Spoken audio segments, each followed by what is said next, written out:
Hello दोस्तों, मैं आज आपके लिए एक बहुत ही रोमांचक यात्रा या कहानी समझ लीजिए। ये मेरे जीवन की बहुत ही रोमांचक घटना थी और इसके बारे में हम आपको आज शेयर करेंगे। मेरी कहानी मेरी जुबानी। दोस्तों, ये बात उस समय की है जब मैं एक कंपनी में काम करता था और मेरा ट्रांसफ़र कश्मीर में हुआ। कश्मीर डल झील मेरी कंपनी से लगभग 3 किलोमीटर की दूरी पर थी। दोस्तों, आप लोगों को पता होगा अमरनाथ यात्रा के बारे में, तो आज हम अमरनाथ यात्रा के बारे में आपसे कुछ शेयर करना चाहते हैं।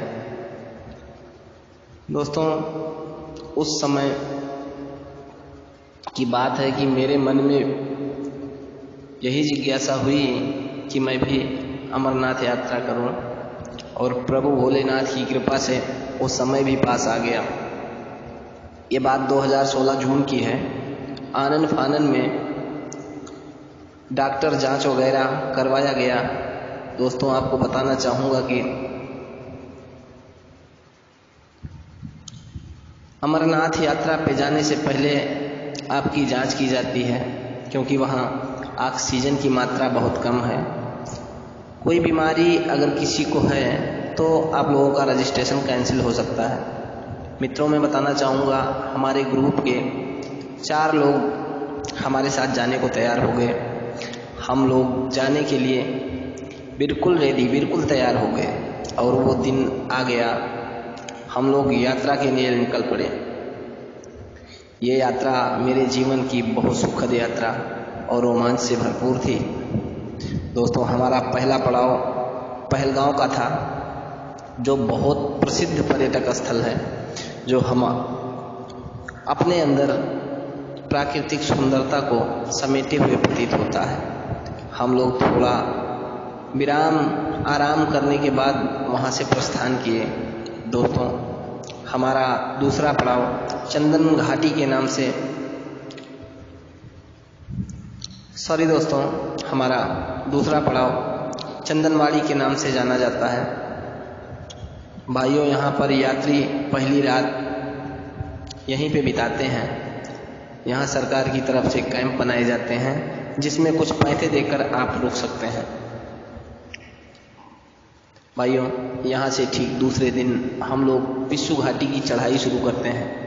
कहा जाता है कि इस घाटी में देवता और राक्षस के बीच में घमासान युद्ध हुआ था, जिसमें राक्षसों की हार हुई।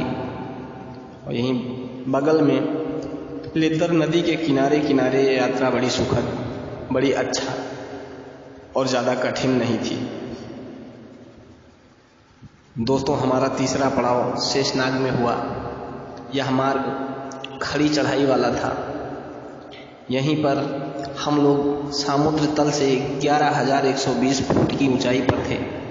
यात्री शेषनाग पहुंचकर ताज़ा दम होते हैं। यहाँ पर्वतों के बीच नीले पानी वाली खूबसूरत झील है। इस झील में झांकते हुए ऐसा लगता है जैसे आसमान नीचे उतर आया है। माना जाता है कि इस झील में शेषनाग का वास है। इसके बाद हम लोग चौथे दिन की यात्रा शुरू करते हैं। चौथे पड़ाव की यात्रा शुरू करते हैं। ये पड़ाव पंचतरणी के नाम से जाना जाता है। ये चारों तरफ पहाड़ों की चोटी से ढका है। ऊंचाई की वजह से यह इतना ठंडा रहता है कि यहाँ का टेम्परेचर -20, -30 तक पहुँच जाता है और ऑक्सीजन की कमी से यात्रियों को यहाँ सुरक्षा का इंतजाम करना पड़ता है।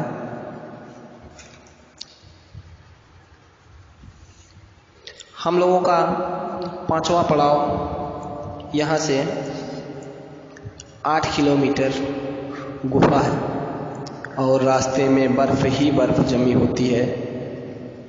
इसी दिन गुफा के नज़दीक पहुंचकर कैंपों में रात बिता सकते हैं और दूसरे दिन पूजा अर्चना करके हम वापस लौटते हैं। यह यात्रा बहुत कठिन है, बड़ी दुर्गम है, लेकिन गुफा का दर्शन होते ही सारी थकान दूर हो जाती है मित्रों। यहाँ शिव पुराण के अनुसार कहा जाता है कि शिव जी माता पार्वती को अमर कथा सुनाए थे और उन्हें नींद लगने से वो सो गई और इस कथा को एक कबूतर जोड़े ने सुना और वो कबूतर अमर हो गए। वो कबूतर आज भी वहाँ हैं भाइयों। ऑक्सीजन कम होने के कारण वहाँ पेड़ पौधे आपको नहीं मिलेंगे। उन कबूतरों के दर्शन भी हम लोगों ने किया।